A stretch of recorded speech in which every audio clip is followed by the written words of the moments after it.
Abu Sulaiman tu mak dia anak kepada Talut yang lawan Jalut tu. Itu perang kerana agama. Kemudian perang kerana agama lagi, kan, maknanya perang salib, perang kerana agama. Sekarang dengan Yahudi. Besok akhir zaman, peperangan terakhir antara orang Islam dan juga penyembah syaitan yang diketahui Dajjal juga berakhir di sana. Lepas itu dipanggil Darul Syuhada.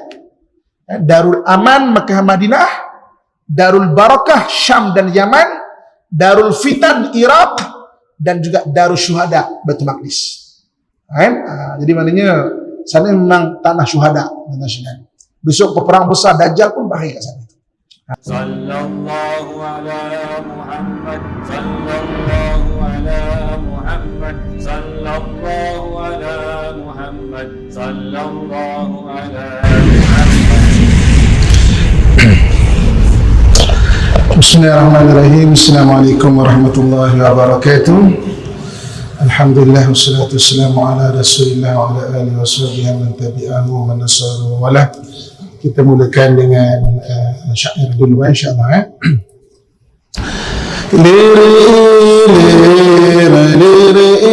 Lira tandure usumi lira ta'ijoroyo tak sungguh temantin anyar, tak sungguh temantin anyar. Cah angun, bocah angun, penek no blimbing kuwi nunyu penek no kanggun basung dodotira, kanggun basung dodotira, dodotira, dodotira, kumitir bedaing pinggir doda mana jumatama kanggun seba menggosore, kanggun seba menggosore, mumpung padang rembulan rumpung jembak kalangan yusura yusura iyo. Gemar takbir, gemar risalah. Salatullah salamullah ala taha rasulillah. Salatullah salamullah ala yasin habibillah, ala yasin habibillah. Tawassalna bismillah bilhadi rasulillah wa kulli mujahidin lillah bi ahlil badri ya Allah, bi ahlil badri ya Allah. Ilahi salimil ummah minal afati wan niqmah wa min hammin wa min ghammah bi ahlil badri ya Allah, bi ahlil badri ya Allah. Ilahi najina wakshif jami'a adhiyatin wasrif maka'idal ida wantuf bi ahlil badri ya Allah, bi ahlil badri ya Allah. Bangkitlah, bangkitlah, tanaman sudah berbunga menghijau berseri-seri, bagaikanlah raja sehari, bagaikanlah Ria pengembala anak gembala, panjatlah blimbing itu, meskipun licin tapi panjatlah untuk bersihkan pakaianmu, untuk bersihkan pakaianmu, pakaianmu, pakaianmu yang ada tetas di tepi, jahitlah, perbaiki untuk menuju senja hari, untuk menuju senja hari. Selagi bulan mengambang terang, selagi waktu masih terluang, mari bersorak-sorak gembira. Gemar takbir, gemar risalah.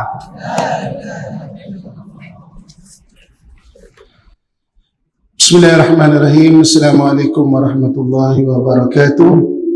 Innal hamdalillah nahmaduhu wa nasta'inuhu wa nastahdi wa nastaghfiruh wa natubu ilaih wa na'udzu billahi min shururi anfusina wa min sayyiati a'malina. Man yahdihillahu fala mudilla lahu wa man yudlilhu falan tajida lahu waliyyan mursyida.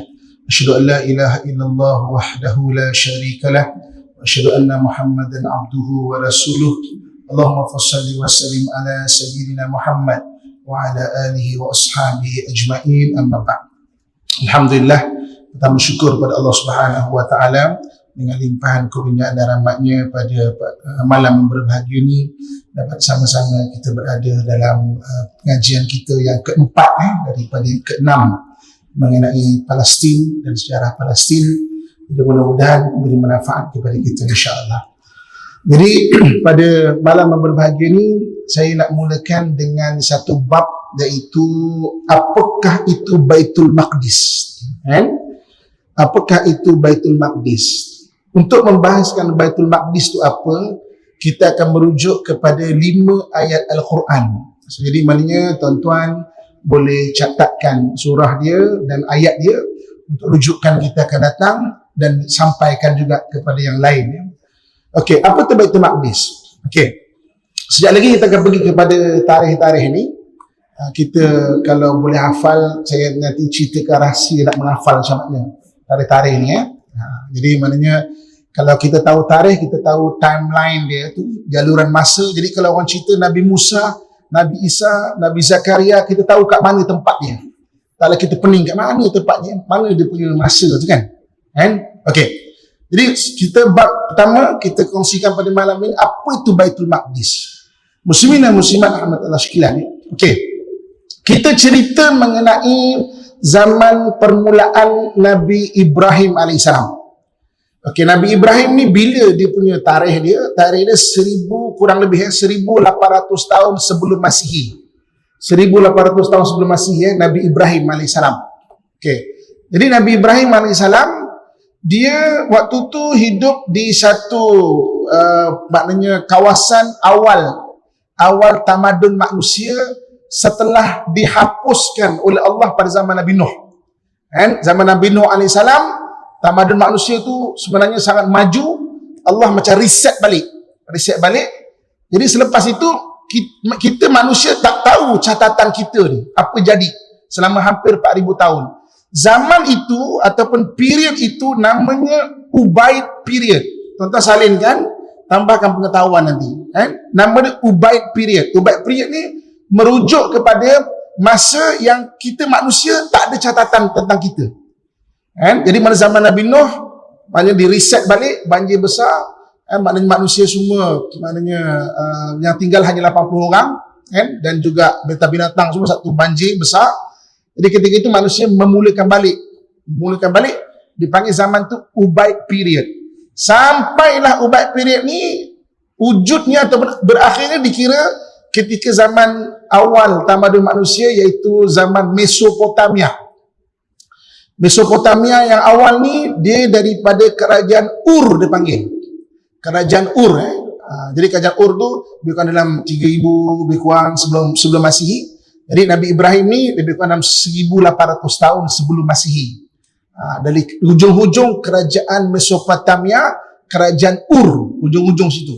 Mesopotamia ni dia ada 3 bahagian. Satu Ur, bawah sekali selatan. Yang kedua Babylon. Lepas Ur, Babylon. Di tengah-tengah Babylon ni. Kemudian Assyria tu dengan di tengah-tengah Babylon tu wujud Assyria pula. Okey? Jadi mana 1800 tahun sebelum Masihi itu Mesopotamia tu bahasa lama, maksudnya negeri di antara 2 buah sungai, iaitu sungai Furat dan sungai Dajlah. Sungai Furat dan sungai Dajlah. Orang putih panggil Dajlah ni dengan sungai Tigris. Kalau kita search sungai Dajlah, kita tak akan jumpa. Dia sungai Tigris, dia panggil sungai Tigris daripada tiger. Kan? Orang putih panggil Tigris, adalah kisah ada tu. Jadi maknanya negeri antara 2 buah sungai, iaitu sungai Dajlah dan sungai Furat. Jadi kat situ ada satu kerajaan Mesopotamia yang awal, dan disitulah lahir Nabi Ibrahim AS. Pendekkan cerita, Nabi Ibrahim AS dia kemudian maknanya membesar. Orang situ semua sembahnya patung-patung. Jadi raja apa ketika itu? Kalau kita tengok silsilah raja-raja Ur yang hebat, ada satu orang namanya semalam saya sebut. Siapa ingat? Siapa ingat? Gilgamesh. Gilgamesh. Jadi antara raja-raja Ur yang hebat adalah yang Gilgamesh. Tuan-tuan nanti search Gilgamesh, tambahkan bahan bacaan biar kita tahu patutlah okey. Jadi maknanya Gilgamesh kan. Jadi maknanya banyak ulama sirah kita kata zaman tu zaman Gilgamesh. Pendekkan cerita, maka Nabi Ibrahim dibakar di Ur. Maka selepas dibakar, maka Nabi Ibrahim maknanya tak bolehlah duduk kat Ur lagi. Tak boleh nak duduk dekat kerajaan Mesopotamia lagi. Kalau dia tak boleh duduk kat kerajaan Mesopotamia, dia nak pergi mana? Kerajaan awal yang ada ketika itu adalah kerajaan Mesir kuno, Mesir lama. Jadi maknanya itulah dia pergi ke Mesir. Sampai ketika dalam perjalanan daripada Ur untuk pergi ke Mesir, dia melalui satu tanah. Tanah tu dipanggil tanah Palestin. Palestin ni ada penduduk awal kat situ, belum jadi bangsa Arab lagi. Macam orang asli situlah. Tanah Palestin ni tanah yang istimewa kerana dia macam kelopak bunga. Kalau tuan-tuan tengok negara Palestin ni, dia macam kelopak bunga. Dia menghubungkan 3 benua. Orang nak pergi benua Afrika, kena lalu Palestin. Daripada Afrika, Asia, nak pergi ke Afrika, kena lalu Palestin. Afrika, nak pergi ke Asia, kena lalu Palestin. Begitu juga jalan laut nak pergi ke Eropah melalui Mediterranean, kena lalu Palestin. Sebab itu Salahuddin Al-Ayyubi kata, siapa yang boleh maknanya tawan Palestin, dia boleh menguasai dunia. Ini zaman dulu sebelum wujud kapal terbang apa semua. Maknanya mana-mana mesti lalu tanah Palestin tu. Jadi maknanya daripada Ur nak pergi ke Mesir, dia melalui tanah Palestin. Daripada situ dia kenal dengan satu orang wanita bernama Siti Sarah. Berkahwin dengan Siti Sarah. Duduk lebih kurang dekat tanah Palestin, kemudian dia pergi ke Mesir. Di Mesir dia kahwin dengan satu orang lagi, iaitu Siti Hajar. Hajar Masriyah. Hajar daripada Mesir. Jadi orang Mesir dia bangga ada 2 orang Mesir yang menjadi 2 isteri Nabi. Satu iaitu Sayyidatul Hajar, kahwin dengan Nabi Ibrahim, dan satu jadi isteri Nabi kita Muhammad SAW, iaitu Maria Kibtiyah. Di mana Palestin tu memang dah ada. Okey. Kemudian dia pun balik pergi ke, maknanya duduk di negara Palestin. Palestin waktu tu bukan negara besar tau. Dia antara negara dua negara besar lama, Mesopotamia dan juga Egypt. Dia jadi laluan utama tu. Mesopotamia bahagian adalah Asia. Egypt ni dah bahagian-bahagian Afrika, maknanya Mesir lama.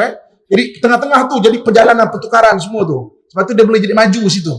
Jadi akhirnya Nabi Ibrahim duduk di Hebron. Hebron tu dalam bahasa Arab ni Al-Khalil. Al-Khalil kan gelaran Nabi Ibrahim kan Ibrahim Al-Khalil. Jadi Hebron tu bahasa Arab dia Al-Khalil. Jadi Nabi Ibrahim duduk di situ.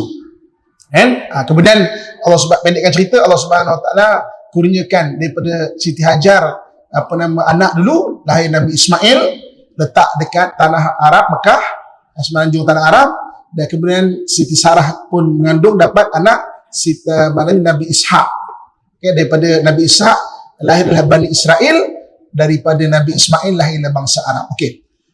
Rujukan ayat pertama kita adalah ketika Nabi Ibrahim berada di sekitar Palestin, anak saudara dia daripada Ur ikut dia. Nama anak saudara dia adalah Lut. Nabi Lut alaihi salam. Kemudian Nabi Lut diberikan wahyu, diutus kepada dua kaum, iaitu kaum Sodom dan kaum Gemurah. Kaum Sodom dan kaum Gemurah ini dia ada satu pahaman songsang sikit, dia suka sesama jantina. Kan? Jadi maknanya dia suka sesama jantina. Dulu tuan-tuan sekalian, orang yang suka sesama jantina ni kan, diletakkan dalam ada penyakit mental disorder. Kan? Kalau rujukan psikologis, kalau dalam dunia moden sekarang ni, antaranya adalah dipanggil DSM-5, Diagnostic Statistical of Mental Disorder. Volume pertama, kedua, ketiga, homoseksual, LGBT ni duduk dalam mental disorder. Orang ada penyakit suka begitu, dia ada penyakit mental. Kita punya mental ni dah ada 3 stage ya. Kesihatan mental, gangguan kesihatan mental dan penyakit mental. Kan? Kalau dah ada gangguan penyakit kesihatan mental tak diubat, dia boleh jadi penyakit mental.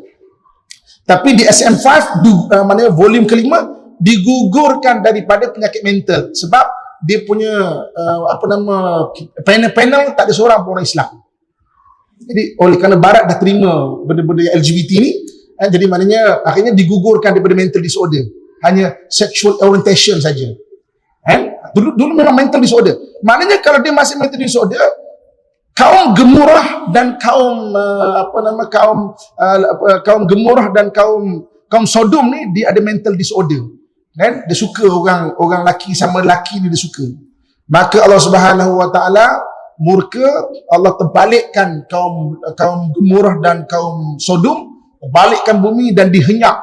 Bumi itu rendah jadi tempat paling rendah di muka bumi, 420 meter daripada paras laut. Jadi Allah Subhanahu Wa Taala suruh Nabi Lut alaihi salam, salinkan surah Al-Anbiya ayat 71. Dan kita dalam bab Baitul Maqdis kita akan rujuk 5 ayat Quran. Dan mana tu Baitul Maqdis? Maka Allah kata auzubillahi minasyaitanir rajim wa najjaynahu wa lutan ilal ardil lati barakna fiha lil alamin. Dan kami selamatkan Nuh dan bersama orang-orangnya kepada bumi yang kami berkati daripada tempat-tempat yang lain. Jadi Nabi Lut alaihissalam dia pergi dekat tempat pakcik dia, iaitu dekat Hebron. Jadi Hebron dikira sebagai tanah yang diberkati. Kita nak cari sekarang ni, mana Baitul Maqdis? Baitul Maqdis tu mana? Jadi mana Hebron, di seluruh Hebron, mana tanah yang diberkati. Dan makam Nabi Lut alaihissalam berada di Hebron. Di Hebron dia ada makam Nabi Ibrahim, makam anak saudara dia iaitu Nabi Lut alaihissalam. Okey. Jadi Nabi Lut dengan Nabi Ibrahim ni dia dalam 1800 tahun sebelum Masihi ya. Nanti baru kita beri detail pada tarikh-tarikh ini. Okey. Kemudian Nabi Musa alaihissalam. Kalau kita tengok Nabi Musa alaihissalam ni, okey, Nabi Musa lebih kurang 1350 atau 1400 tahun sebelum Masihi ya. Jadi pendekkan cerita, maknanya kisah Nabi Musa pula. Nabi Musa berada di Mesir. Nabi Musa Bani Israel. Dia berada di Mesir ya. Kemudian dia berhadapan dengan Firaun. Okey. Firaun bapa lain, Firaun yang lawan dia lain. Firaun bapa ni yang bunuh anak-anak kecil. Sama juga kalau kita baca mental disorder yang macam saya sebut semalam, dia ada psikopat. Mana bunuh tanpa ada belas kasihan langsung. Jadi benda-benda mental disorder ni disebut dalam Quran. Kalau kita baca, kita tengok, masya-Allah maknanya bunuh anak-anak kecil ni.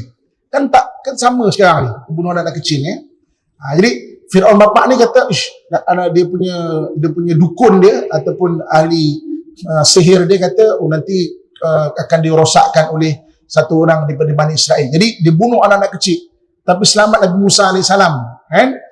Kemudian Nabi Musa besar, Nabi Musa ingat dia adalah putera mahkota sebab dibesarkan di istana Firaun. Bila satu hari dia berjalan, orang kata kat dia, Musa, kau jangan perasan sangat lah. Kau tu Bani Israel tau, macam hamba, macam yang lain-lain ni. Dia balik, dia kata, tanya mak dia, Asyah, mak betul ke saya ni Bani Israel? Akhirnya mak dia pun cerita. Itu yang semenjak tu dia bela Bani Israel. Kan ada pergaduhan antara orang Kibti dengan Bani Israel. Dia pergi tolak ataupun tumbuk orang tu, meninggal orang tu. Kan? Maka kecoh Mesir, putera mahkota, bela Bani Israel. Kan? Maka dia pun lari pergi ke tempat Nabi Syuaib AS. Kahwin dengan anak Nabi Syuaib, duduk 10 tahun kat sana. Duduk 10 tahun kat sana, dengar bapak meninggal. Naik adik ni yang sama-sama besar, putera mahkota ni. Bapak dia besar tu dengan anak Firaun. Kan? Maka bapak meninggal lah. Adik dah naik jadi Firaun, jadi raja dah. Nak ziarah lah adik ni. Dalam perjalanan kat Bukit Tur Sina dapat wahyu, izhab ila Firaun innahu tagha. Pergi kepada adik Firaun kau ni, kan? Firaun ni dia dah melampaui batas. Dulu bapak bunuh aje. Ini dah mengaku Tuhan. Kan? Dia ada halusinasi. Dia ada maknanya halusinasi dia adalah Tuhan. Kan? Maknanya izhab ila Firaun, betulkan Firaun. Jadi pendekkan cerita, dia nak cuba betulkan, akhirnya dia berjaya bawa keluar Bani Israel. Okey. Kemana Bani Israel keluar? Okey, ayat kedua kita, surah kedua kita salinkan. Iaitu surah Al-A'raf ayat 137. Surah Al-A'raf ayat 137 zaman Nabi Musa AS. Wa awrathna al-qauma alladhina kanu yustad'afuna masyariqal ardi wa magharibaha allati baraknaha fiha, dan kami wariskan kaum-kaum yang dulunya ditindas daripada bahagian timur dan barat tempat yang kami berkatinya. Mana dia? Ke arah Baitul Maqdis. Jadi bermula sejarah dia dengan Jericho. Jericho tu dalam bahasa Arab Arihah. Arihah ni makna wangian. Dalam bahasa Inggeris dia Jericho. Dalam Bible disebut Jericho. Dalam bahasa Arab disebut Arihah. Arihah ni makna wangian. Kan orang Arihah ni, dia ni dulu penyembah bulan. Sebab bulan kalau time dia, sebab dia tempat kan, ingat tak saya cerita Nabi Lut di mana tanah tu rendah tu. Jadi kalau bulan tu dia nampak besar dekat Jericho pada bulan mengambang. Jadi mereka dulu sembah bulan. Yang maknanya mereka melalui Jericho, berjaya dengan Jericho dan pergi ke bahagian-bahagian ke atas. Masyarikul ard wa magharibiha. Maknanya bahagian timur dan bahagian barat. Bahagian timur ni belah-belah Baitul Laham. Belah Baitul Laham, belah-belah maknanya Nazareth. Kalau orang putih dipanggil Nazareth. Kalau bahasa Arab dipanggil tempat tu Nasirah. Nazareth ni kampung asalnya Nabi Isa. Kalau kita baca buku-buku orang putih, kita akan jumpa Jesus of Nazareth. Kan? Jadi dia daripada Nazareth. Siti Maryam tu asal daripada Nazareth, lebih kurang 200 km daripada Jerusalem, daripada Nazareth. Kan? Jadi dalam bahasa Arab Nazareth tu Nasirah. Sebab itu orang-orang yang berpegang dengan ajaran Nabi Isa dipanggil orang Nasrani. Orang Nasrani itu orang berasal daripada Nazareth. Kan? Kita kan panggil orang Nasrani. Dekat Malaysia kita ni dulu, keturunan Patugis yang Melaka dulu, kan dia memang pegang kuat agama Nasrani tu. Jadi ketika zaman British, bangsa dia tak panggil Patugis, dia panggil bangsa Nasrani. Kan? Ketika merdeka, Nas tu dibuang, tinggal bangsa Serani je. Bangsa Serani itu dulu ada Nasrani. Kalau kita ada kawan-kawan yang Serani, ceritanya, dulu atuk-atuk pernah tengok tak surat beranak dia? Bangsa dia Serani ke Nasrani? Cuba tuan-tuan ajak tengok. Jadi Nasrani itu daripada Nasirah tu. Okey. Jadi surah kedua iaitu Nabi Musa AS disuruh diarahkan untuk pergi ke tanah yang diberkati. Okey. Surah yang ketiga, surah Al-Qadar. Surah Al-Qadar. Surah Al-Qadar ni apa? Satu hari Bani Israel ni berbual-bual. Dia kata dulu kan, kita dulu dekat tanah yang diberkati ni, dia ada satu orang. Namanya Syamsun Al-Ghazi. Maknanya apa? Gaza. daripada tanah Gaza. Gaza sekarang ni kan, dia Ghain, Gaza. Orang putih panggil Gaza kan, sebab dia tak duduk Ghain. Kita yang belajar Quran biasakan sebut Ghain, Gaza kan. Jadi Syamsul Al-Ghazi ni dia satu orang yang memang kuat dan mempertahankan bumi 3 kelopak bunga ni. Bumi 3 kelopak bunga ni. Kenapa 3 kelopak bunga ni? Dia penghubung kepada benua Asia, benua Afrika dan benua Eropah. Kan? Dia penghubung kepada 3 benua ni. Kalau orang nak pergi Eropah, Mediterranean, lalu Palestin. Kalau nak pergi Afrika daripada Asia, lalu Palestin. Dan pergi Asia daripada Afrika, lalu Palestin. Dia bumi 3 kelopak. Nama dia Syamsul Al-Ghazi. Jadi musuh-musuh dia ni memang selalu, macam mana nak kalahkan dia? Tapi tak terkalah. Hebat orang dia. Rupanya dia ada satu kelemahan. Kelemahannya di rambut dia. Rambut dia ni kalau dapat dipotong, diikat, dia tak boleh nak diputuskan. Jadi akhirnya orang-orang musuhnya ni mengupah bayar bini dia, kan? Maknanya pujuk bini dia, kan? Bagi dia kemewahan, boleh tak malam-malam tidur, potong rambut Samson, ikatkan. Diikatkan di Samson tak boleh nak buka. Tak boleh buka kan? Nama bini dia Delilah. Kalau kita biasa baca versi bahasa Inggeris, Syamsun Delilah. Kan? Maknanya Syamsul Al-Ghazi kan? Jadi dia pun ditangkap, diseksa. Maknanya dilukakan, dibutakan matanya, dan dia bernazar, Tuhan, tolonglah ya Allah, kalaulah kau sembuhkanlah kembali luka aku dan kau bukalah ikatan ini, aku bernazar, aku akan korbankan hidup aku ni semua untuk agamamu. Takdir Allah, embun malam tu maknanya menyembuhkan luka-luka dia dan ikatan tu terlonggar. Maka berlaku peperangan besar di Tal Safid. Dekat Palestin tak ada satu tempat nama Tal Safid. Tal Safid ni tak jauh daripada Tel Aviv. Tak jauh daripada Tel Aviv. Antara Tel Aviv dan Gaza tu ada satu nama Tal Safid nama dia. Di Tal Safid tu berlaku peperangan yang besar dan menang Syamsul Al-Ghazi. Dan sejak daripada itu dia wakafkan diri dia untuk menjaga Baitul Maqdis dan menjaga Palestin atau Baitul Maqdis tu. Dan daripada peristiwa itu sampai dia meninggal umurnya 1000 bulan. 1000 bulan ni 83 tahun 4 bulan. Maka ahli kitab ni berbual-bual. Oh, dulu kita ada satu orang yang gagah ni kan. Maka Allah Subhanahu wa taala menganugerahkan bagi umat Muhammad satu malam yang lebih baik daripada 1000 bulan. Surah Al-Qadar antaranya merujuk kepada kisah Syamsul Al-Ghazi. Syamsul Al-Ghazi ni cerita hari ini. Mana Syamsul Al-Ghazi ni? Lebih kurang 1200 tahun sebelum Masihi. 1200 tahun sebelum Masihi. Ini yang dalam surah Al-Qadar. Inna anzalnahu fi lailatul qadr. Wa ma adraka ma lailatul qadr. Lailatul Qadari khairun min alfi syahr. Kami turunkan Al-Quran itu pada malam Al-Qadar. Dan apakah yang kamu tahu mengenai malam Al-Qadar itu? Malam Lailatul Qadar, malam Al-Qadar itu satu malam yang lebih baik dari 1000 bulan. Jadi kisah Syamsul Al-Ghazi merujuk kepada tanah yang diberkati itu. Okey. Kemudian yang keempat kita rujuk surah Al-Anbiya. Surah Al-Anbiya ayat 81.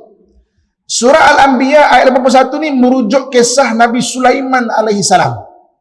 Nabi Sulaiman alaihi salam ni tarikh dia ni tengok sini Nabi Sulaiman.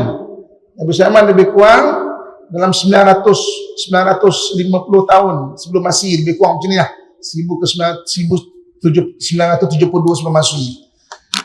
Nabi Sulaiman ni tuan-tuan sekalian, dia satu orang raja yang memang sangat hebat. Hebat dia tu bukan kekuasaan dia yang besar dan merosakkan. Sebab tu apa beza Nabi Sulaiman dengan Genghis Khan, dengan Alexander the Great, dengan Timur-Leste? Dia membesar negara dia dengan membunuh, dengan menghancurkan negara tu. Nabi Sulaiman besarnya orang merasa manfaat dan kebaikan dia. Itu beza dia. Betul kan Nabi Sulaiman pernah doa, ya Allah, jadikan aku ni raja yang hebat, tak ada orang pun sebelum aku dan selepas aku. Hebatnya itu bukan saja kebaikan itu, malahan oleh kerana kebaikan itu, semua jin-jin tunduk pada dia, makhluk-makhluk tunduk pada dia. Bukan saja tunduk, Allah juga bagi kelebihan bagi dia untuk dia memahami bahasa-bahasa haiwan. Kan dalam Quran Allah sebut, satu hari dia berjalan dengan tentera-tentera dia.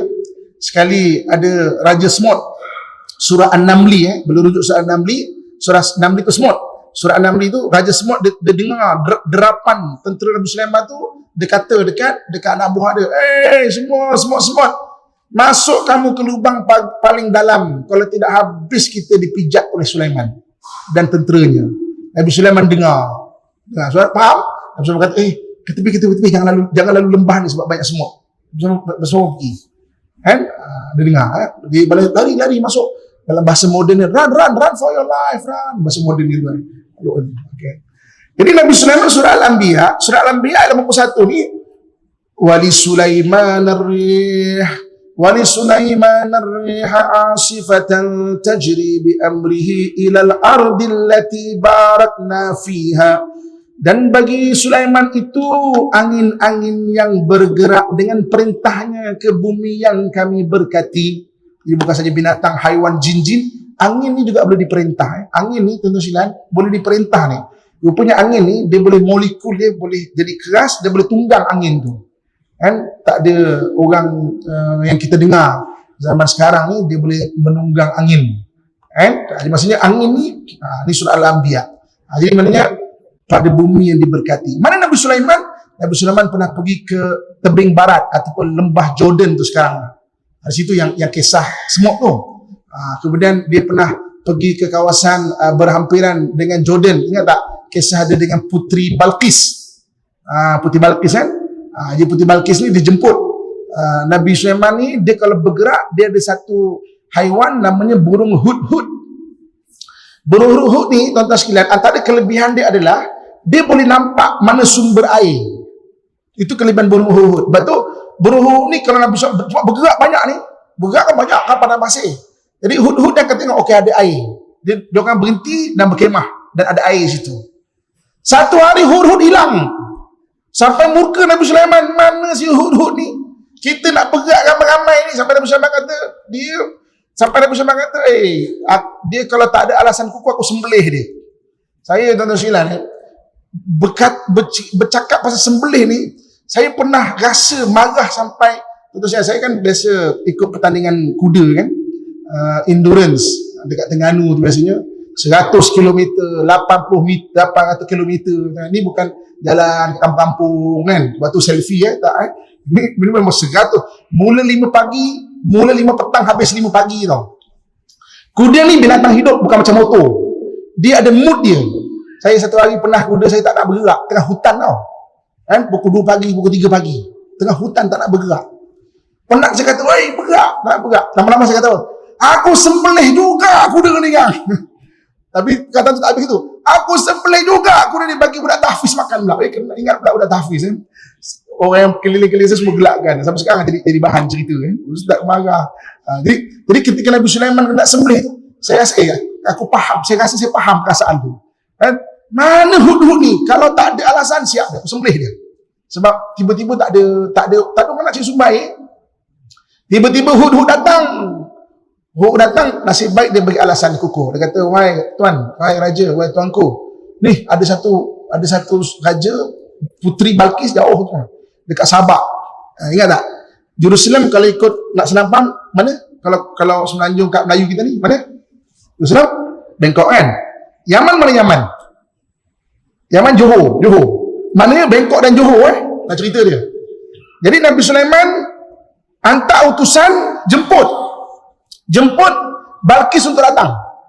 Jadi kalau nak jemput tetamu datang, nak suruh dia berbincang lama, kerusi kena bagus. Ini rahsia kalau kita nak ada tetamu yang bagus-bagus. Kerusi kena bagus. Kan? Tuan-tuan, saya kalau ceramah, ada 2 benda yang saya akan perhati. Kan? Pertama, PA system. Yang kedua, kerusi. Kalau kerusi bagus, PA system bagus, boleh ceramah lama. Kan? Kalau kursi tak bagus, kaki semut-semut, berhenti cepat. Atau juga PA system pun sama. Kalau PA system tak bagus, penat Ustaz kesian, Ustaz kadang-kadang terjerit-jerit ceramah. Tuan-tuan dan puan-puan. Itu pun belakang cakap, tak dengar lah, kesian. Mana tak ustaz-ustaz kena buasi, kesian. Menjerit-jerit ceramah. Okay. Jadi maknanya nak supaya duduk lama, kursi kena bagus. Tapi Nabi Sulaiman tak tahu apa saiz kursi, sebab raja-raja ni kursi dia tempahan khas, dia bukan buat banyak-banyak. Itu Nabi Sulaiman kata, okey, dalam perjalanan Balkis datang ke bahagian Baitul Maqdis, siapa boleh ambil dia punya kursi ni, singgah sana ni, siapa boleh ambil? Itu yang jin tawarkan diri pun tak dapat, akhirnya manusia. Rajulun atahullahul ilma, maknanya ilmu manusia bandingan jin, manusia memang tinggi ilmu dia. Cuma kelemahan manusia satu je, umur dia tak panjang. Itu Nabi sebut, ilmu akan hilang dengan kematian. Lepas tu kita digalakkan untuk menulis ilmu. Kalau ada ilmu apa-apa, tulis. Itu menjadi pahala berkekalan. Sebab jin panjang umur dia, 1000 tahun, 1500 tahun. Kita tera umur tapi tak panjang. Itu manusia. Dia manusia bawa. Bawa tu dia terbalikkan. Jadi Balkis duduk selesa. Saiz kita lah. Kan? Rupanya memang dia punya singgasana sendiri. Kan? Jadi itu yang Allah sebut, maknanya antara Sabak dan juga bagian-bagian Baitul Maqdis yang kami berkati. Okey. Dan yang terakhir zaman Nabi Isa alaihissalam. Nabi Isa lahir bila? 1 Masihi lah. 1 Masihi itu merujuk kepada lahirnya Al-Masih Isa alaihissalam. 1 Masihi ya. 1 Masihi itu sini. Ada tak sini? Oh tak ada. Era Masih ini. Ini Nabi Isa dekat langit 21 Masih. 1 Masih ya. 1 Masih. Jadi ketika Nabi Isa lahir di tempat yang berkat. Okey? Makanan syarqiyah kata Quran. Bahagian timur, makanan syarqiyah. Jadi banyak ulama-ulama sirah, termasuk ulama-ulama sejarah meyakini bahawa tempat itu adalah di Baitul Laham. Baitul Laham itu dalam 20 km daripada Jerusalem. Jadi maknanya di situ dia dilahirkan. Maknanya di Baitul Laham. Okey, jadi surah rujukan kita surah Al-Mu'minun ayat yang ke-50. Surah Al-Mu'minun ayat ke-50. Wa ja'alna ibna Maryam wa ummuhu ayatan wa awaynahuma ila rabwatin zati qararin wa ma'in. Dan kami jadikan Isa ibnu Maryam serta ibunya sebagai satu tanda mukjizat, dan kami telah menempatkan keduanya di tanah tinggi, tempat tinggal yang ada tanaman dan mata air yang mengalir. Jadi maknanya dekat Baitul Laham. Okey. Balik kepada kita punya pengajian di mana Baitul Maqdis.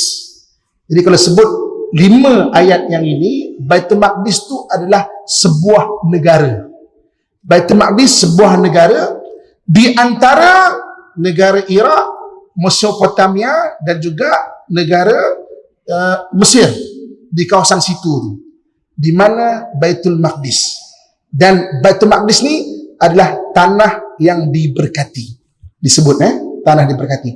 Jadi di dalam Baitul Maqdis itu ada tanah yang lebih diberkati, iaitu Masjidil Aqsa. Jadi Baitul Maqdis negara. Okey. Kemudian di tanah Baitul Maqdis ada Masjidil Aqsa. Jadi Baitul Maqdis adalah sebuah negara. Cuma mana negara itu? Dia ulama berbincanglah.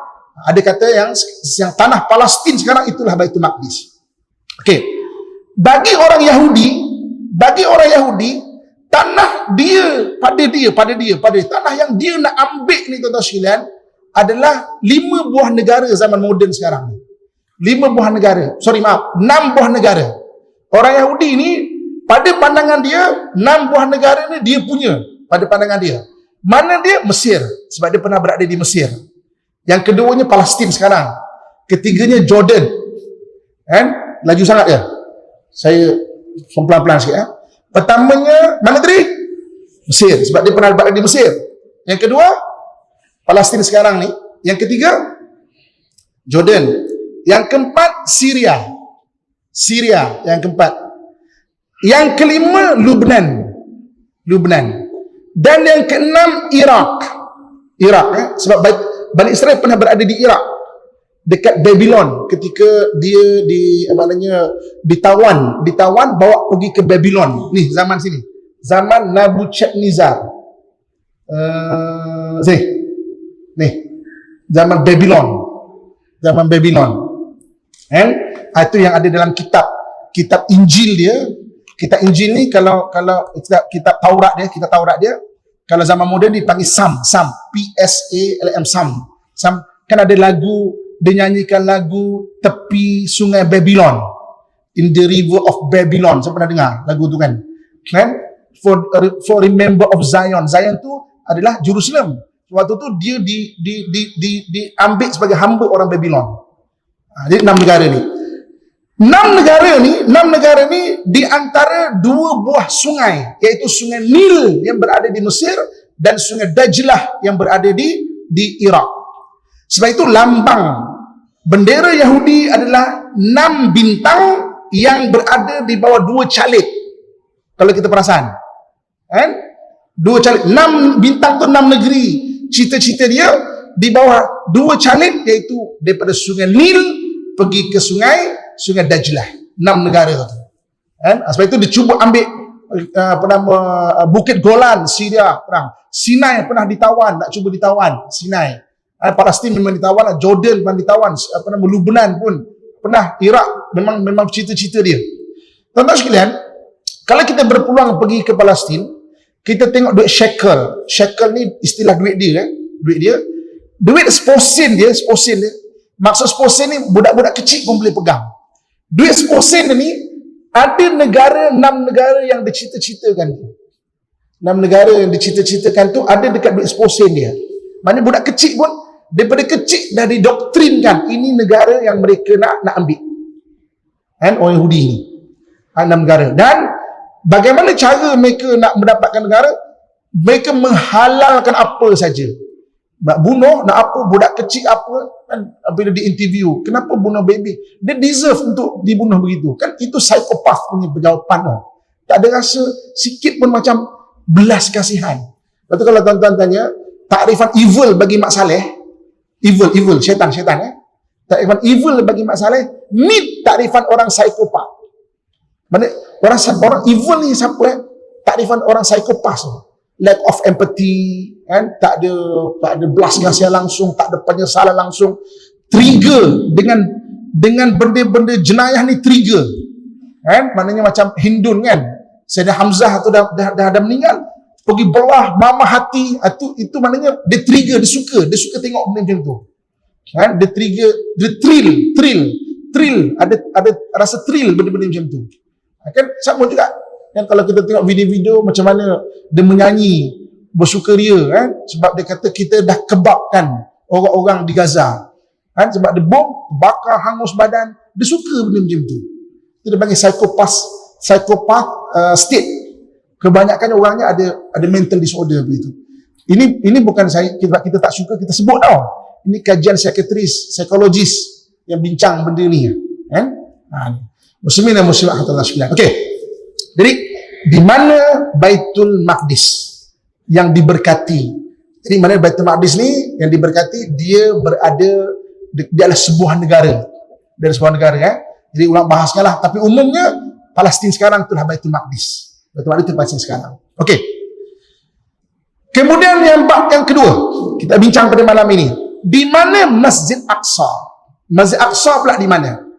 Masjid Aqsa ni pertama sekali kita akan rujuk lima hadis dan juga ayat Quran. Pertama sekali disebut oleh Allah Subhanahu wa taala di dalam surah Isra. Surah Isra, jadi surah Isra pertama itu zaman Nabi SAW. Zaman Nabi SAW, okey. Nabi Isra Mi'raj tahun berapa? Ada tak sini? Nabi Isra Mi'raj ada tak? Islam Hijrah ada tak ada? Ada. 620 Masihi, 620 Masihi, 2 tahun sebelum hijrah. Jadi 2 tahun sebelum hijrah. Dia ketika itu tengah amul huzni, tahun sedih. Tahun sedih. Kenapa? Dua orang yang sangat membela Nabi wafat. Satu pakciknya Abu Talib, yang kedua isterinya Sayyidatina Khadijah.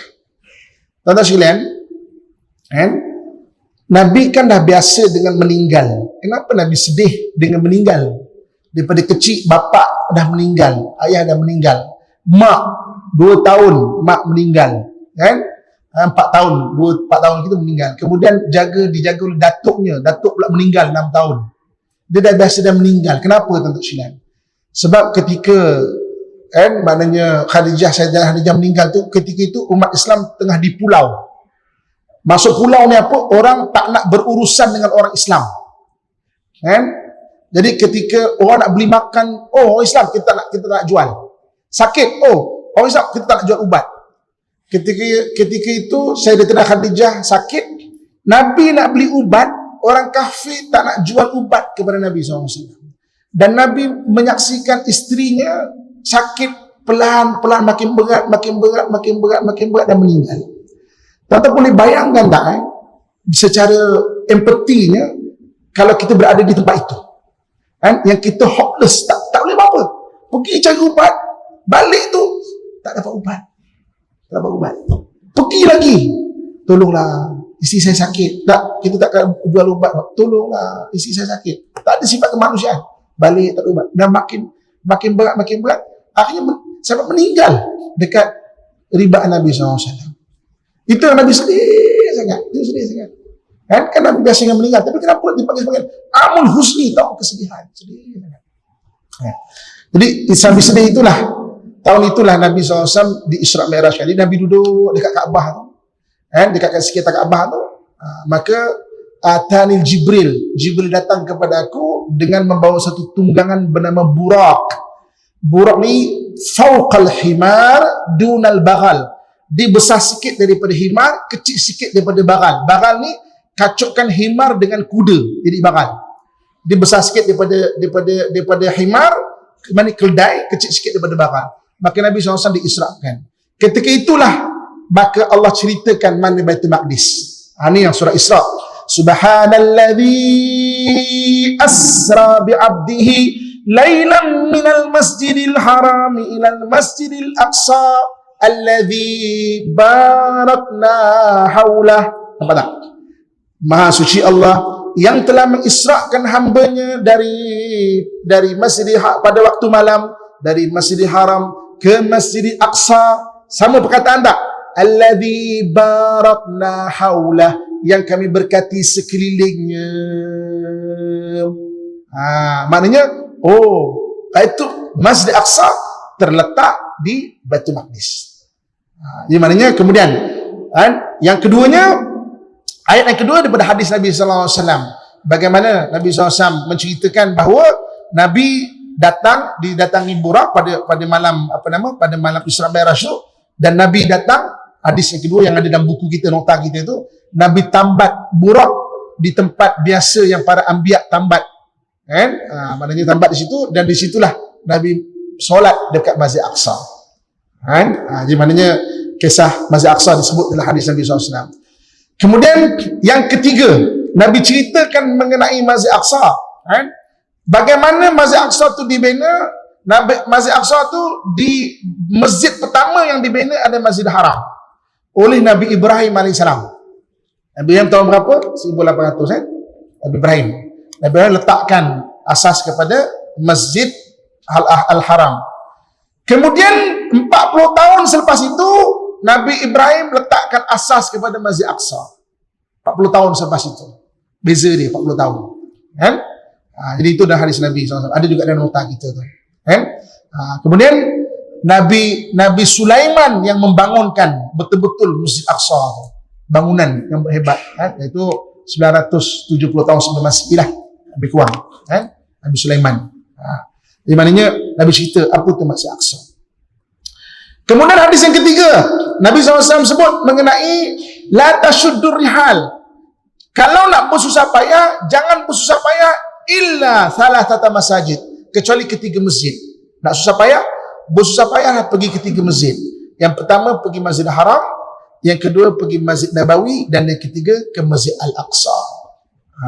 Nabi SAW sebut begitu.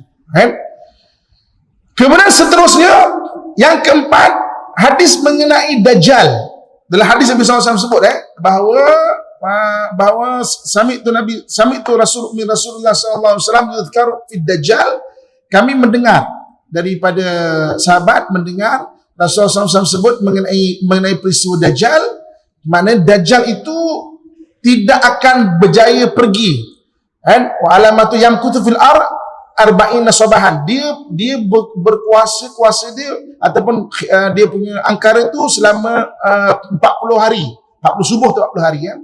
Maka memang kesana kemarilah, Kemudian la ya'ti arba'a masajid. Dia tak akan pergi ke 4 masjid, ke 4 tempat.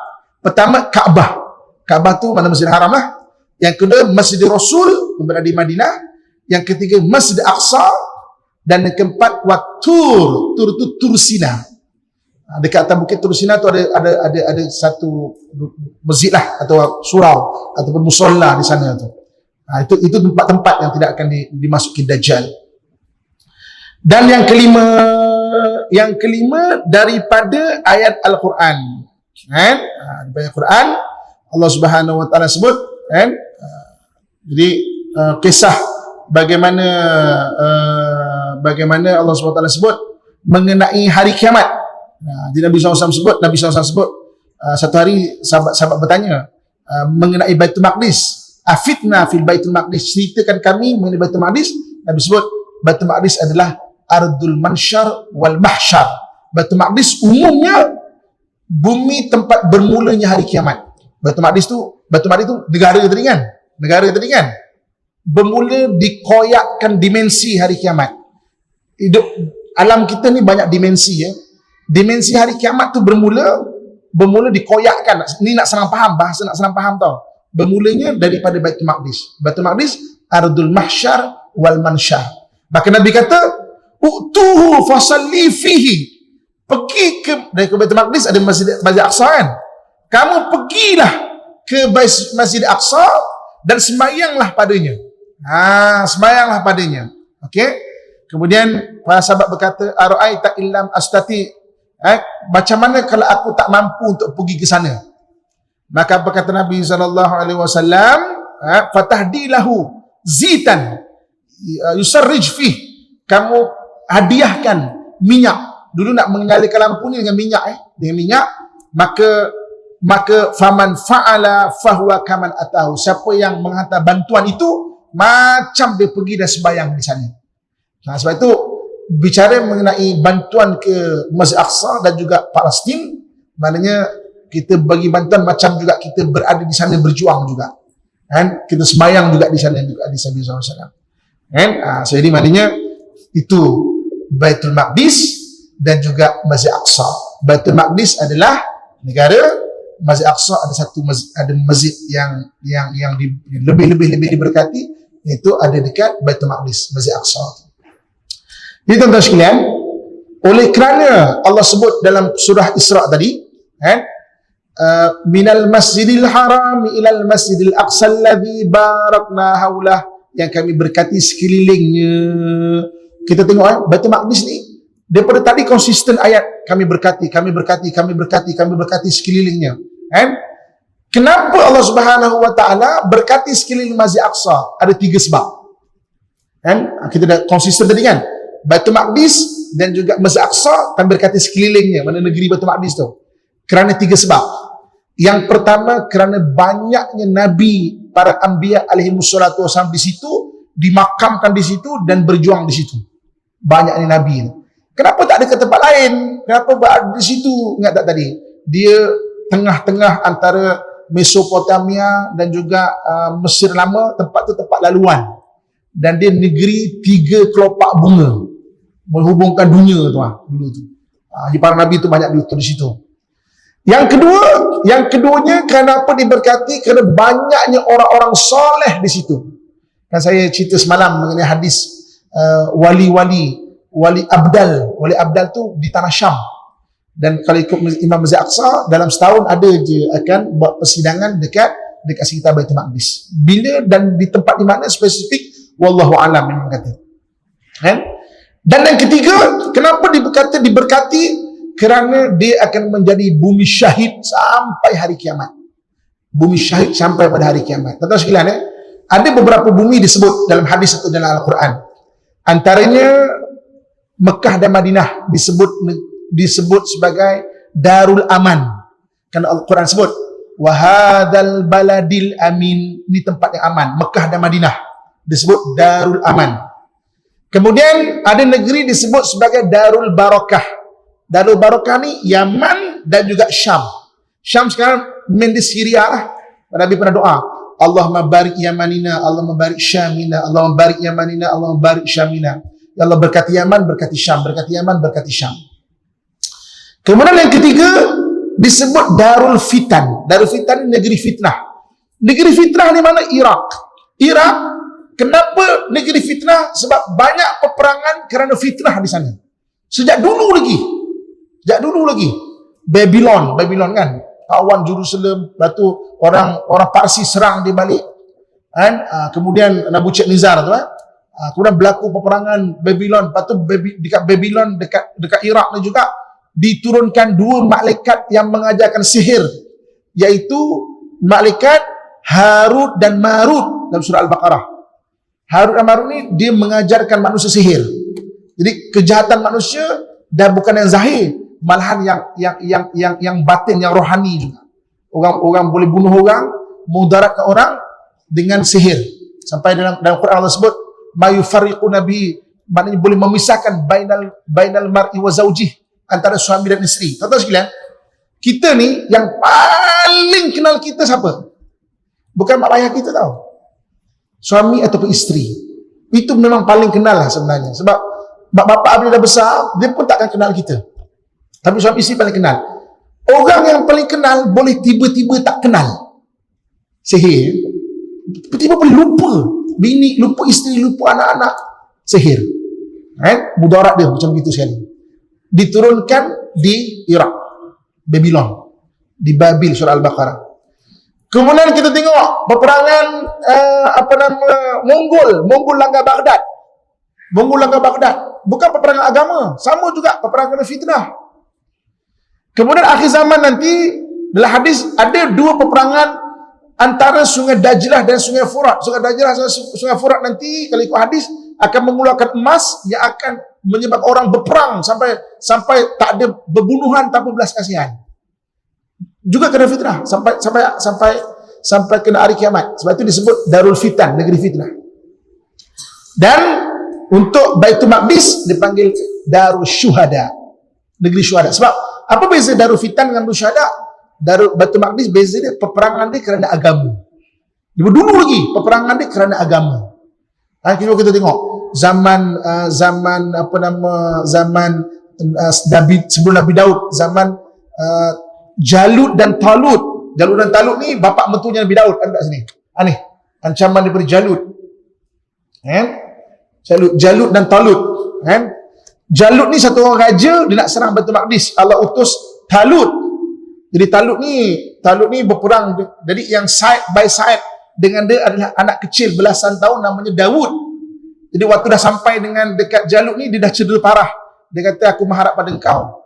Jadi maknanya, jadi dia yang meneruskan, akhirnya dia dapat membunuh Jalut.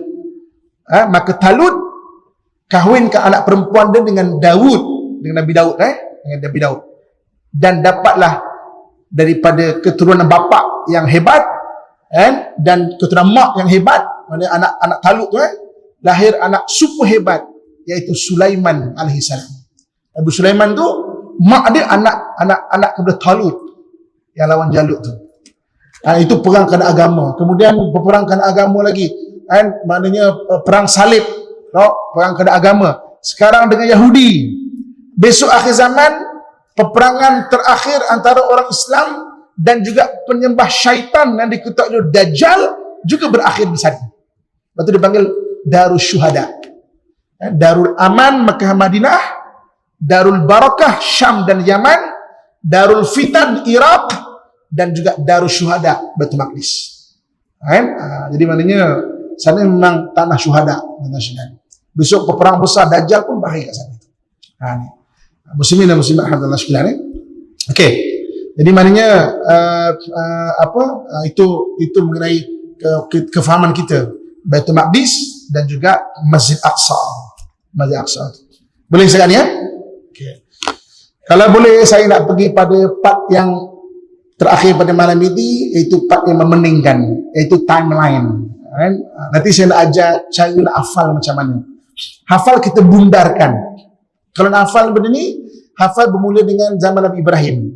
Nabi Ibrahim 1800 tahun ke 2000 tahun sebelum Masihi ya. Sebelum zaman Nabi Ibrahim, dia panggil apa? Zaman tu Ubaid period. Zaman Ubaid. Tuan-tuan tulis nanti tambahkan bacaan. Jadi saya bagi istilah tu untuk tuan-tuan cari supaya tambahkan bahan bacaan. Jangan maknanya selain di berkelas kita ni tambahkan bacaan. Ubaid period ni orang tak tahu sejarah dia. Jadi 1800 tahun sebelum Masihi. Nak hafal kita lompat 1000 tahun. 1000 tahun maknanya lebih kurang dalam 1000 tahun sebelum Masihi adalah Nabi Daud dan Nabi Sulaiman. Nabi Daud bersama 1000 tahun sebelum Masihi. Kemudian kita lompat Nabi Isa, satu Masihi lah. Jadi nanti baru hafal yang tengah-tengah ni. Kalau nak hafal sini tak ingat Kecuali tuan-tuan memang sampai tua menjadi penghafal Quran yang bagus. Maka baca gini dia boleh hafal. Jadi maknanya 1800 tahun, 1000 tahun, satu Masihi. Satu Masihi. Kemudian pertama hafal Nabi lahir. Nabi lahir bila? Siapa ingat? 570 Masihi. Ada tak sini? Tak ada 570 Masihi Nabi lahir. Jadi kita elok tahu benda tu. Boleh ya? Okey, ni part yang paling pening iaitu timeline. Tapi kita pergi dan kita akan nampak. Okey. Kenapa kita belajar di sini? Kita nak belajar mengenai mana Bani Israel yang dia mengaku tu tempat dia. Okey. 1800 tahun sebelum Masihi, Nabi Ibrahim di Palestin. Maknanya Nabi Ibrahim daripada mana tadi? Daripada Ur, betul? Dibakar di Ur di Mesopotamia. Jadi dia berpindah nak pergi ke kerajaan Mesir. Sebab waktu tu dua bandar tu je. Jadi antara Mesopotamia, Sungai Dajlah dan Sungai Nil, tengah-tengah itu Baitul Maqdis. Waktu tu belum negara lagi. Jadi maknanya dah ada penduduk asal. Penduduk asal tu dipanggil Palestin. Palestin ni kemudian diarabkan dan dikekalkan nama Palestin tu. Macam orang Lebanon, asal orang Rom diarabkan, orang Syria, orang Rom diarabkan.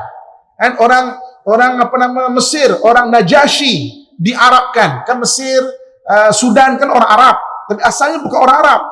Diarabkan, diislamkan, diarabkan dan jadi orang Arab. Dimasukkan sebagai negara orang Arab. Jadi Palestin telah ada sebelum zaman Nabi Ibrahim lagi. Okay, jadi Nabi Ibrahim yang melalui situ, ingat tak? Kemudian dia pergi Mesir, dia kahwin dengan orang Siti Sarah, dan pergi Mesir, dia kahwin dengan Siti Hajar, kemudian balik duduk dekat sekitar Palestin tu, itu dekat Hebron. Yang semalam saya cerita, kemudian dia kahwin pula dengan selepas wafatnya Siti Sarah, dia kahwin pula dengan siapa nama?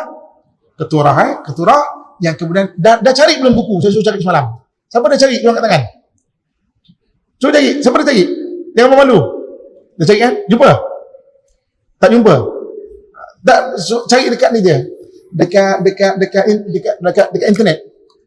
Ada yang PDF yang percuma pun ada. Kalau tak belilah. Okey. Tadi kita dah cerita kota Lut dan kota Sodom dimusnahkan. Okey, jadi kita tahu rentetan dia. Nabi Lut adalah anak saudaranya Nabi Ibrahim. Jadi dia disuruh untuk kemudian pergi ke tanah yang berkat. Okey. Kemudian, okey, maka Nabi Ibrahim pun berada di Palestin, di Palestin tu Okey. Daripada Siti Sarah lahir anak Nabi Ishak. Saya dah cerita semalam, kenapa namanya Ishak? Daripada apa? Daripada Ahak ketawa tu. Sebab dia tak percaya. Umur 80 tahun. Ibu kakak, jangan give up 80 tahun. Boleh bersalin lagi Sebab bukti dia isteri Nabi Ibrahim, Siti Sarah. Okey. Jadi dapat Nabi Ishak. Nabi Ishak dapat anak Nabi Yakub. Nabi Yakub ni gelaran lain dia adalah Israel. Israel ni maknanya tentera Allah. Il ni Allah, Il tu Allah. Jibrail, Mikail, Israfil, Israel, nama-nama malaikat tu. Il tu maknanya Tuhan. Kan? Jadi maknanya Ismail. Il tu namanya Tuhan. Jadi maknanya Yakub Elias Israel. Sebab itu anak-anak Nabi Yakub dipanggil Bani Israel. Maknanya anak-anak kepada Nabi Yakub ada 12 orang. Itu yang Bani Israel ada 12 kaum, 12 puak. Okey, boleh. Jadi maknanya daripada Nabi Ishak lahir Nabi Yakub. Nabi Yakub ada berapa orang anak? 12. Salah seorangnya Nabi Yusuf alaihissalam. Nabi Yusuf anak ke-11. Pendekkan cerita, abang-abang dia ni buang dekat perigi, dibawa ke Mesir. Membesar di Mesir, pendekkan cerita, jadi menteri kerajaan Mesir. Jadi kemudian dia jadi menteri, dia minta untuk bawa seluruh ahli keluarga dia duduk di Mesir. Itu bermulanya zaman kenapa Bani Israel boleh berada di Mesir. Tidak lagi berada di Palestin. Dia semua berada di Mesir waktu itu. Baik dengan orang Kibti, ketua-ketua Bani Israel ni melafazkan lafaz penghambaan. Okey, tak apalah, kita jadi hamba lah bagi orang Kibti, melafazkan lafaz penghambaan. Itu bermulanya Bani Israel menjadi hamba kepada Kibti. Kan? Jadi apabila dah generasi bawah-bawah, orang Kibti ni anggap sebagai hamba sungguh. Hamba sungguh. Dia memang memperhambakan sungguh. Kenapa Nabi Musa balik-balik tak boleh angkut lari je? Kenapa tak boleh angkut lari je? Sebab ada lafaz penghambaan tu. Lepas tu Nabi Musa kena selesaikan dua benda. Satu, ingatkan Fir'aun. Yang kedua, lepaskan lafaz penghambaan. Kan? Itu yang dia berdiskus dengan, sebab dia putra mahkota dua-dua. Kan? Dia berdiskus dengan Fir'aun, adik dia. Adik macam sama besar dengan ni lah, dengan dekat istana tu. Itu yang kemudian apa ngaku Tuhan kan ada. Allah datangkan, kan ada tanda-tanda yang tiba-tiba sungai Nil jadi darah. Kemudian Firaun panggil, cari Musa, Musa, tolonglah doa kat Tuhan. Kan? Tapi janji tau, kau kena beri yelah. Dah okey air sungai Nil, ngaku Tuhan lagi. Datang katak pula. Bangun pagi penuh katak. Bayangkan, geli. Katak tu kan licin-licin semua kan. Kan? Panggil Musa. Musa, doalah pada Tuhan. Jangan ngaku Tuhan lah. Okey. Ngaku balik. Datang, belalang pula. Makan semua untuk mataraman. Akhirnya sampai dia kata apa? Kau punya Tuhan ni macam menyusahkan lah. Kau nak keluar sangat, berhambuslah kau daripada Mesir ni. Itulah bermula terlepas lafaz penghambaan. Barulah Nabi Musa boleh bawa keluar. Kenapa tak daripada awal keluar? Sebab ada lafaz penghambaan tu.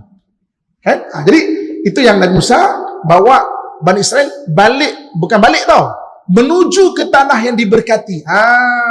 Bila 1350 lebih kurang 1350 keluar daripada Mesir. Dia maknanya dia tidak ada di Palestin. Dia berada di Mesir. Hampir berapa tahun ni? 400 tahun ni, 400 tahun lebih ni. Dia berada di Mesir. Dia bukan asal Palestin. Okey? Kemudian mulalah Nabi Musa. Okey. Jadi sesat 40 tahun. Kenapa sesat 40 tahun dekat Sinai? Keluar daripada Mesir, tidak semua yang ikut Nabi Musa kerana beriman. Ada yang tak tahan dengan Fir'aun. Tak semua beriman. Jadi ada yang tak tahan dengan Fir'aun. Dan Fir'aun biar aku ikut Musa lah. Tiba-tiba ikut Musa, tak best lah. Apalah Musa tu, sembah patung, buat dan banyak-banyak perangai. Itu Nabi Musa jadi marah tu. Sebab tak semua beriman. Sesat 40 tahun. Ada setengah ulama berpendapat kenapa sesat 40 tahun? Biar yang sembah lembu tu semua meninggal dulu. Yang masuk Baitul Maqdis tu semua orang-orang yang betul-betul beriman. Yang kalau tak beriman pun yang tidak sembah lembu. 40 tahun sesat, semua dah tua dah. Nabi Harun, pembantu Nabi Musa pun meninggal, pun wafat juga. Tinggal Nabi Musa. Nabi Musa dah tua dah tak kuat macam dulu dah. Nabi Musa pun dah tua. Sampai dekat Jericho, dia orang tahu bahawa orang di Baitul Maqdis tidak mengalu-alukan kedatangan mereka. Betul lah. Dari sudut psikologi dia pun, tiba-tiba imigran. Tuan-tuan sekalian tahu tak jumlah dia berapa? Hampir 500,000 orang. Tiba-tiba 500,000 orang nak datang duduk dekat Bangi. Mestilah kita tak bagi. Kan? Jadi kena perang sikit. Kena perang sikit ni, orang Bani Israel tak nak berperang. Dia kata apa? Musa, izhab anta wa rabbuka faqatila innaha huna qaidun. Kau pergi perang dengan Tuhan dan menang, panggillah kami duduk sini je lah. Itu Nabi Musa macam bahasa dia nak senang faham, macam merajuk lah. Bukan merajuk tau, bahasa nak senang faham. Dia kata dah lah, ikut kau lah. Itu dia pergi dan Nabi Musa meninggal. Nabi Musa tak sempat pergi Baitul Maqdis. Nabi Musa meninggal. Sebab tu orang Yahudi tak tahu di mana makam Nabi Musa. Sebab Nabi Musa meninggal. Itu yang Isra Mi'raj. Nabi kata, aku tahu mana makam Nabi Musa sebab aku ditunjukkan mana makam Nabi Musa. Jadi manusia kata, dekat mana? Dekat Kuthaibil Ahmar, dekat pegunungan merah. Pada waktu petang, simbahan matahari menjadikan gunung tu merah. Jadi, tapi Nabi kita SAW tidak sempat untuk tunjukkan makam tu. Jadi para sahabat ketika sampai ke Baitul Maqdis, mereka berijtihad dekat Jericho. Dekat Jericho tu ada satu kawasan, kalau petang-petang gunung tu macam warna-warna kemerahan. Kat situ ada satu makam. Mereka berijtihad, itulah makam Nabi Musa AS. Jadi lama tunggu, mana Musa ni tak balik-balik. Maka akhirnya dapat wahyu, lantik anak murid Nabi Musa iaitu Nabi Joshua bin Nun ataupun Yusha bin Nun. Yusha bin Nun bin Afraim bin Yusuf bin Yaqub bin Ishaq bin Ibrahim alaihi wassalatu wassalam. Maknanya itu yang Nabi Yusha memasuki Baitul Maqdis. Perang dulu. Okey. Kemudian berjayalah duduk, diterima masuk sebagai masyarakat dekat Baitul Maqdis. Maknanya duduk sama-sama dengan orang Palestin lah, dengan orang tempatan. Okey.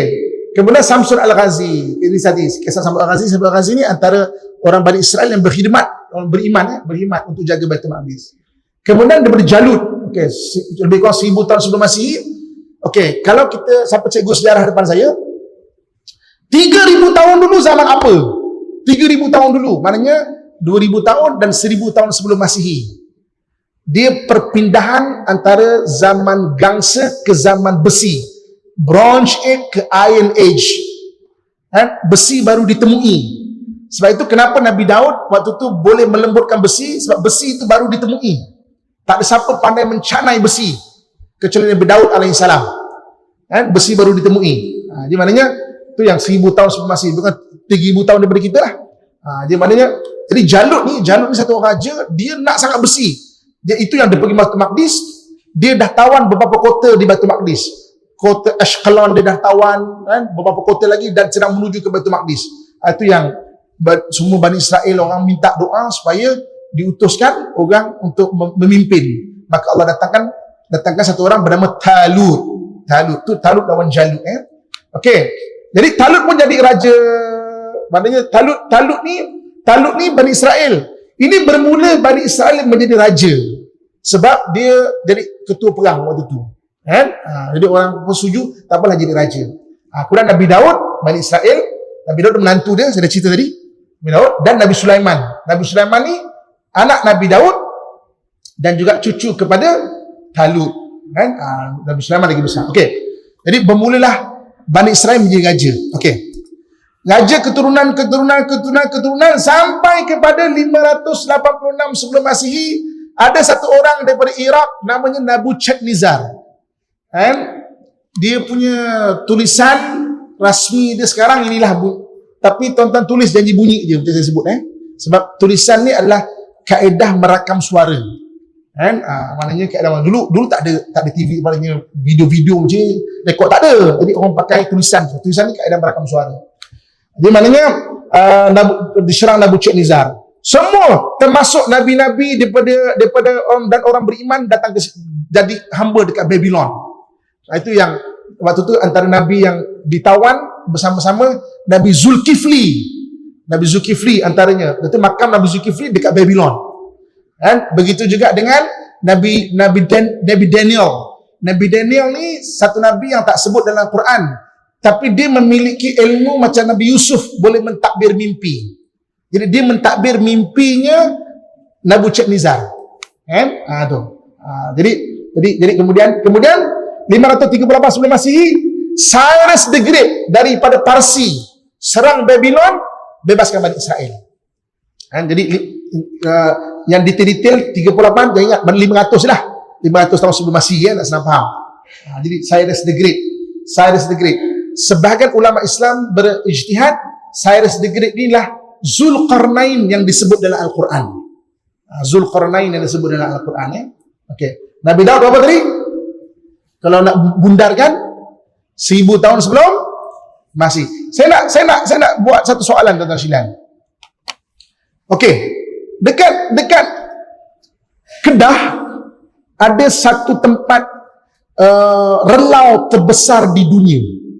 Relau ni maknanya tempat memproses besi terbesar di dunia.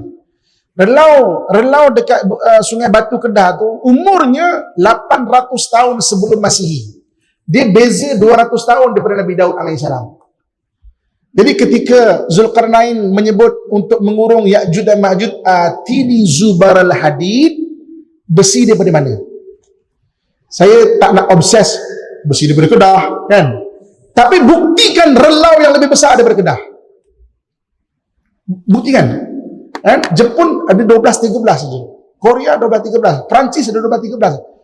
Dekat Sungai Batu lebih 3,000 relau. Paling besar tu. Kita prasejarah kita memang kuat. Bukan sebab kita orang Melayu kita claim tau. Baca. Sebab tu saya bagi-bagi istilah tu, suruh kita baca. Baca, tambahkan bacaan. Okey, era Masihi. Nabi Isa lahir 1 Masihi. Nabi Isa diangkat ke langit 29 ataupun 32 Masihi. Okey. Titus ni raja Rom, Okey, saya nak ceritakan kerajaan Rom sikit. Okey, sikit lagi Boleh ni? Okey. Rom ni diasaskan oleh satu orang raja bernama Agustus. Agustus ni lebih kurang 30 tahun sebelum Masihi. 30 tahun sebelum Masihi Agustus, Okey, Agustus 30 tahun sebelum Masihi. Dia mengasas kerajaan Rom. Kerajaan Parsi ni Nabucodonosor 500 tahun semua. Mana Parsi lebih tua daripada kerajaan Rom. Jadi kemudian berkembang Rom tawan Baitul Maqdis pada tahun 70 Masihi. Ketika inilah tabut hilang daripada Bani Israel. Tabut tu satu kotak. Kotak ni dalamnya ada barang-barang mukjizat. Setengah ulama berpendapat ada buku-buku sihir yang dirampas dan nak dihapuskan di zaman Nabi Sulaiman AS. Ingat tak? Nabi Sulaiman AS mana mengumpulkan buku-buku sihir, dah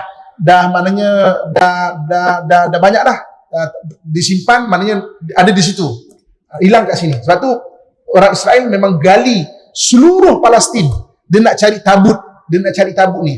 Antara tempat dia belum berjaya gali adalah di bawah Baitul Maqdis. Okey. Ashabul Kahfi bangkit daripada gua 100 tahun 100 Masihi. Okey, tuan-tuan sekalian, Ashabul Kahfi ni tidur bila 200 tahun sebelum Nabi Isa. Saya tak dapat letak kat sini sebab panjang sangat. Itu kita skip tu, maksudnya panjang sangat, Di maknanya Nabi Isa lahir, Nabi Isa kata ni 100 tahun lagi ni akan ada orang dibangkit daripada gua. Jadi orang beriman tunggu bangkit semua. 100 tahun Masihi. Saya dah ceritakan kenapa Quran tak sebut dia tidur berapa tahun? 300 dan 9. Saya dah ceritakan, nampak kan? Ingat tak? Sebab nak meraihkan dua kaedah mengira tahun. Dalam dunia ni ada dua kaedah kira tahun. Satu pusingan matahari, satu pusingan bulan. Kalau pusingan matahari ada berapa hari setahun? 365 suku. Mana tentang suku ni tak pernah dengar pun. Sebab setiap 4 tahun ada tahun lompat, 366 hari. Setiap 4 tahun kan, kita tak perasan mana, tapi adalah suku tu. Kat mana? Kalau kiraan bulan 1 tahun 354 hari, dia kurang 11 hari lebih kurang. Jadi kalau 300 tahun tu, kalau 300 tahun, mana kiraan matahari 300 tahun, kiraan bulan 309 tahun. Quran raihkan kedua-dua cara kiraan, insya-Allah.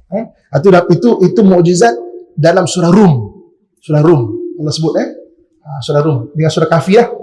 Okey, era Rom. Okey. Rom tadi serang Jerusalem. Rom tak percaya ajaran tauhid Nabi Isa. Orang Rom dia menganut ajaran Isa ketika 300 tahun selepas Masihi.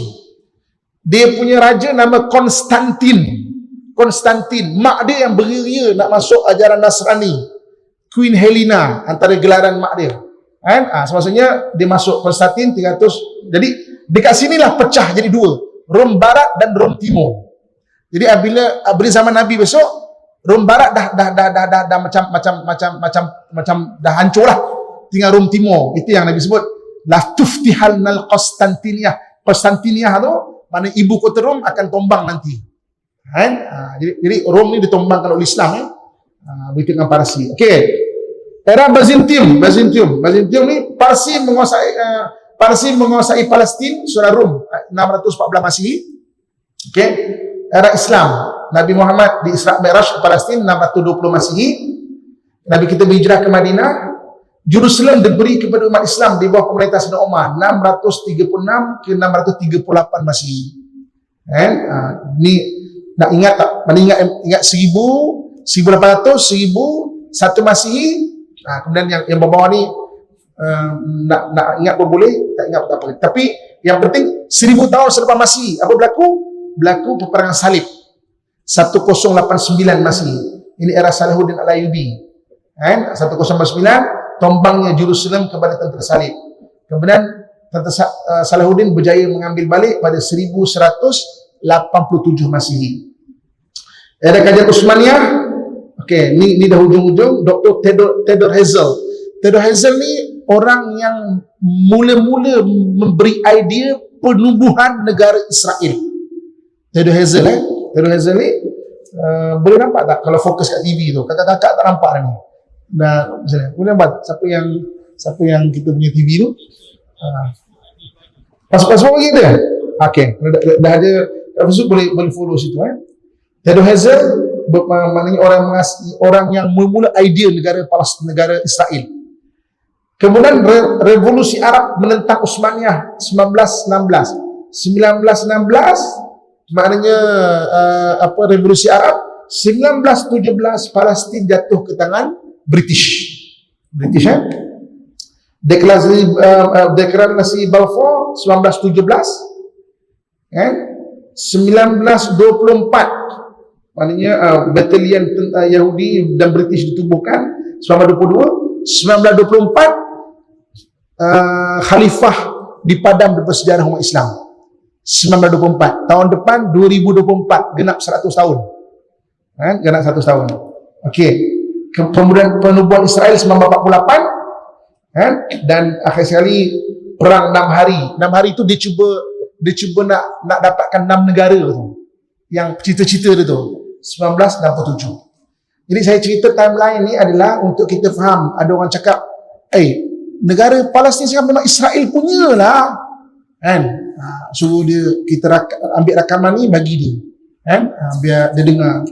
Baru kita tahu, Israel tu sebenarnya di mana tempat dia. Dia sebelum Nabi Ibrahim datang pun telah ada penduduk asal di situ. Orang Palestin di situ. Okey? Okey, sekian saja untuk malam ni. InsyaAllah sambung untuk kelas yang kedua sebelum akhir. Kita ada 6 kali kelas ni. Harap kita habis 6 kelas, kita berjaya memahami isu Palestin dan apa yang berlaku insyaAllah. Okey, kita akhiri sebelum doa dengan sekali lagi kita punya nasyid. Okey.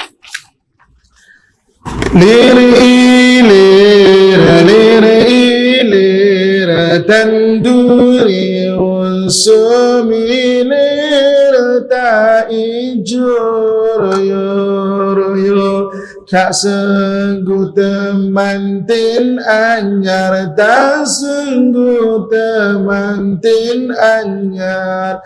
Jangan bocah angon kanggun perekno blimbing kuwi lunyu penekno kanggun baso dodo tira kanggun baso dodo tira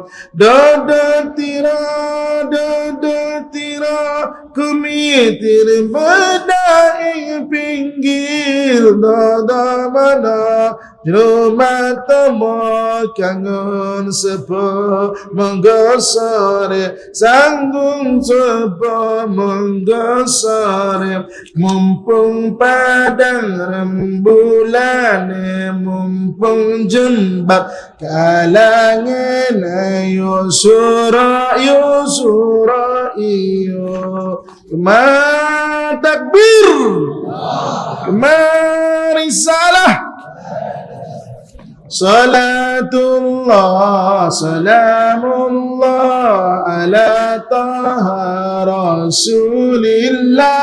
Salatullah, salamullah ala yasin habibillah.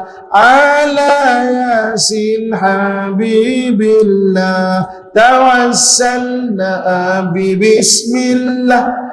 وبالهادي رسول الله وكل مجاهد لله بأهل البدر يا الله بأهل البدر يا الله إلهي سلم الأمة من الآفات والنكمة ومن هم ومن غمة بأهل البدر يا الله بأهل البدر يا الله إلهي ناجنا واكشف جميع زيات وصريف مكائد العدا والتوب بأهل البدر يا الله بأهل البدر